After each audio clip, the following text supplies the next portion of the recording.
अस्सलाम वालेकुम। This is Mohammad Kamran और आज हम बात करेंगे सोशल चेंज के बारे में, सोशल चेंज की थियरीज के बारे में। सबसे पहले तो हम सोशल चेंज को समझते हैं। सोशल चेंज जो सोशल इंटरेक्शन होते हैं, सोशल रिलेशनशिप्स होते हैं और जो बिहेवियर पैटर्न्स होते हैं, इसके साथ जो कल्चरल नॉर्म्स होते हैं, उनमें वक्त के साथ साथ चेंजेस आते हैं। तो इस पूरे प्रोसेस को हम सोशल चेंज का नाम देते हैं। देखिए, सोसाइटी जो है वो according to the needs and necessities of the people वो चेंज होता रहता है और वो एक इक्विलिब्रियम फॉर्म को हासिल करने की कोशिश करता है।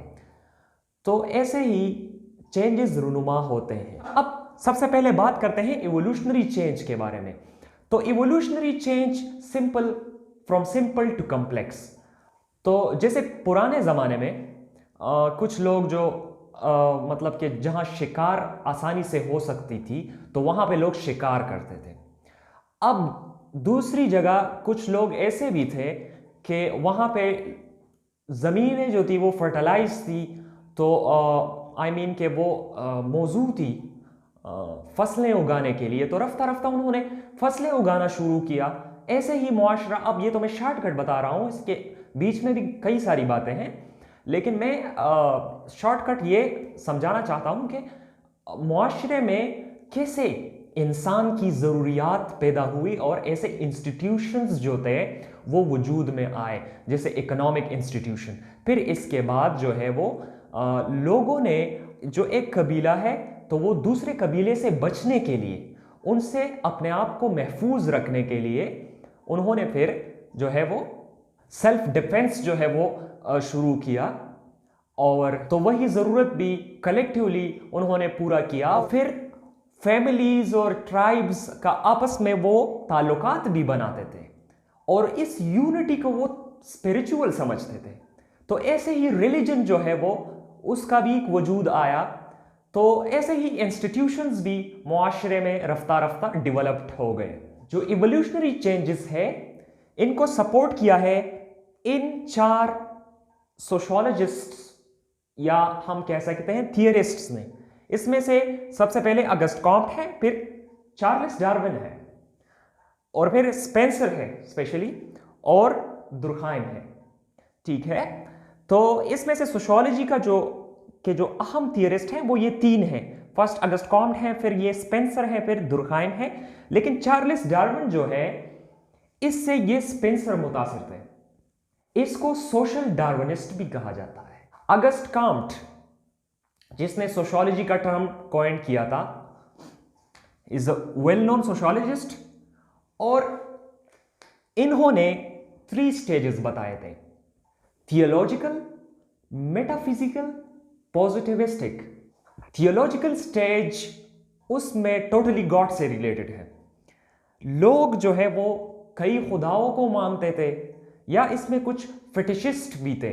फिटिशिज्म ये कहते हैं ना कि किसी स्टोन में या किसी ट्री में उसमें कुछ सुपरनेचुरल पावर है, वो उसको सैक्रेड समझते थे। मैंने आपको बताया टोटेमिज्म की एक मिसाल है ना, कि उसमें एक दरख्त के पास लोग आपस में मिलते थे तो वो समझते थे कि ये हमारी यूनिटी जो है वो इस दरख्त की वजह से है, उसमें कुछ सुपरनेचुरल पावर है। तो ऐसे ही ये फिटिशिस्ट जो टोटेमिज्म का इमाइल डरहाइम ने एग्जाम्पल दिया है। इसके बाद जो मोनोथियस्ट होते हैं वो एक खुदा को मानते हैं, और जो पोलीथियस्ट जो होते हैं वो कई खुदाओं को मानते हैं। तो जो थियोलॉजिकल स्टेज था, तो थियो मीन्स रिलीजन, थियोलॉजी जो है, तो वो ये बिल्कुल रिलीजियस स्टेज था।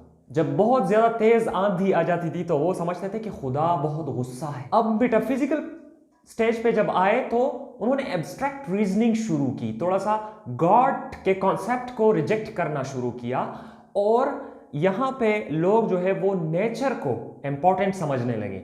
मतलब सुपरनेचुरल पावर्स जो होते हैं यहाँ नेचर में ही, तो उनको इंपॉर्टेंट समझने लगे, और उन पे जो है अपना जो वो है सोच विचार जो है वो शुरू किया। और इसके बाद जो है वो पॉजिटिविस्टिक स्टेज है, जो कि जब साइंस डेवलप हुआ, और ये साइंस का ज़माना बताता है, जो इसके अंदर एम्पिरिसिज्म आता है, फिर लोगों का जो कॉज एंड इफेक्ट पे बिलीफ होता है, वो सारा कुछ फिर पॉजिटिविस्टिक स्टेज में आता है।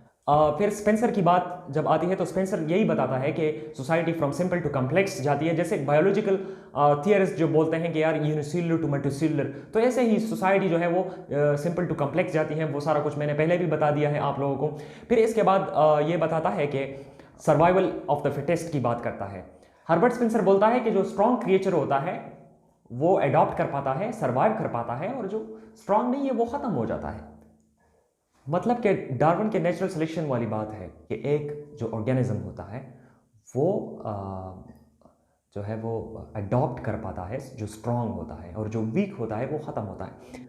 देखिए इस बात के लिए चूँकि हर्बर्ट स्पेंसर डार्विन से मुतासिर थे, तो इस बात के लिए हर्बर्ट स्पेंसर को भी बहुत ज़्यादा क्रिटिसाइज़ किया गया, क्योंकि लोग समझते थे कि जो वमेन होती हैं वो वीक होती हैं फिज़िकली, या इसी तरह वो लोग समझते थे, और पैट्रियार्की को जो है वो उसको प्रमोट करने की कोशिश हो रही थी।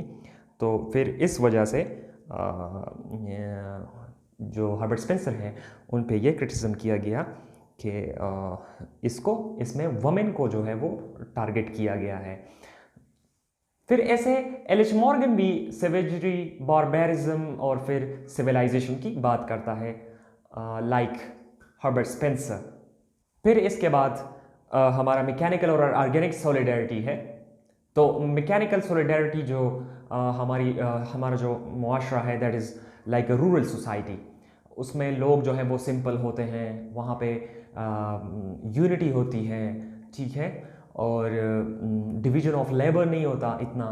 और फिर जब लोग जो है वो ऑर्गेनिक सॉलिडरिटी में आते हैं तो फिर वहाँ पे जो है वो डिवीजन ऑफ लेबर ज़्यादा हो जाता है, लोगों के जो है वो फॉर्मल रिलेशंस बन जाते हैं। आप देख लें अर्बन एरिया में और रूरल एरिया में, आप इन दोनों को कंपेयर कर लें तो आपको खुद अंदाज़ा हो जाएगा कि कितना डिफरेंस है इन दोनों के बीच में। तो मैकेनिकल सॉलिडरिटी में होमोजेनिटी ज़्यादा है, और ऑर्गेनिक सॉलिडरिटी में फिर हेट्रोजेनिटी ज़्यादा है। मैकेनिकल सॉलिडरिटी में रिप्रेसिव लॉ है, और ऑर्गेनिक सॉलिडरिटी में फिर वो रिस्ट्रिक्टिव लॉ है। तो जो रिप्रेसिव लॉ है तो वो फिर उसमें बहुत ज़्यादा इंटेंसिटी भी होती है, और फिर लोगों के जो कम्युनिटी मॉरल्स होते हैं उसको भी डिफेंड किया जाता है। और जो इसके अलावा हमारे पास जो रिस्ट्रिक्टिव है तो वहाँ पे तो एक लीगल सिस्टम होता है, फ़ाइन लगा दिया जाता है या बंदे को जेल में डाल दिया जाता है, तो वो पूरा उसके साथ रिलेटेड है। तो साइक्लिक थ्योरी बहुत सिंपल है, इसमें सोसाइटी का राइज होना और फिर फॉल होना, सोसाइटी का बढ़ जाना फिर नीचे आना, तो rise and fall of the society, ये जो है ये कोर कंसेप्ट है of cyclic theory. Arnold time भी बोलता है कि सोसाइटी ग्रो या डिक्लाइन करता है जब वो एक चैलेंज को रिस्पॉन्स करता है, और स्पिंगलर भी यही बोलता है कि मुआशरा इंसान की तरह डिफरेंट स्टेजेस से गुजरता है। स्पिंगलर ने एक बुक लिखी है जिसका नाम है the decline of the West. उन्होंने 1918 में यह किताब लिखी थी। देखिए उन्होंने ग्रीक, इजिप्टियन, रोमन सिविलाइजेशंस और ऐसे कुछ और सिविलाइजेशंस की एनालिसिस की थी। तो उन्होंने बताया था कि जो वेस्टर्न सिविलाइजेशन है तो वो अब डिक्लाइन पे है। वो कहता है कि पहले बर्थ है, फिर ग्रोथ है, फिर मैच्योरिटी है और फिर डिक्लाइन है। अब जो पीएस सोरोकिन है तो ये कोर्स ऑफ हिस्ट्री के बारे में जो मिसाल देता है वो ये है सिंपल पेंडुलम। सिंपल पेंडुलम का नाम तो आप लोगों ने फिजिक्स में के फर्स्ट ईयर और सेकेंड ईयर आप लोगों ने सुना होगा। तो ये वही सिंपल पेंडुलम है। यहां से ये सेंसेट पोल से आइडिएशनल पोल तक जाता है और फिर यहां से दोबारा यहां तक आता है।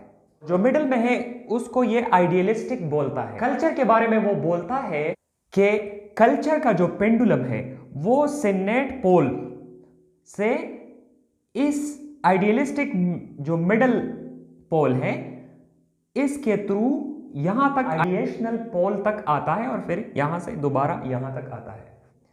अब जो ये सेंसेट है that is related to the sensual experience, sense experience, और वी कैन से मटीरियलिस्टिक। ये जो है आइडिएशनल दैट इज स्पिरिचुअल। तो अब ये दोनों चीज़ें तो एक दूसरे के अपोजिट हैं, लेकिन यहाँ जो आइडियलिस्टिक है यहाँ पे ये दोनों इंटीग्रेटेड है।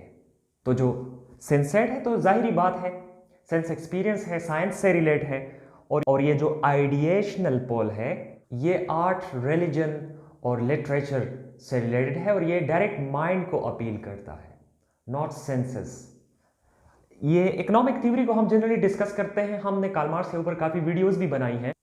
देखिए, कार्ल मार्क्स के मुताबिक जो प्राइमरी सोर्स है of change that is economic. अब थोड़ा सा कार्ल मार्क्स का एनालिसिस करें तो आप पाएंगे कि जो मटेरियल चेंज होता है वो इन्फ्लुएंस करता है इंसान के रिलेशनशिप्स को, ठीक है, ग्रुप रिलेशनशिप्स को, उनको इन्फ्लुएंस करता है, वो लाइफस्टाइल को भी चेंज करता है। बंदा है वो गांव में खेती करता है किसी के साथ मजदूरी पे, तो वो समझता है कि यहाँ पे मुझे वेजेस कम मिल रहे हैं या कुछ और फैसिलिटीज़ नहीं है, तो वो यहाँ से शहर जाता है, तो वहाँ पे वो समझता है कि वहाँ पे मुझे सैलरी ज़्यादा मिलती है। तो यहाँ और वहाँ का जो मोड ऑफ प्रोडक्शन है वो काफ़ी डिफरेंट है।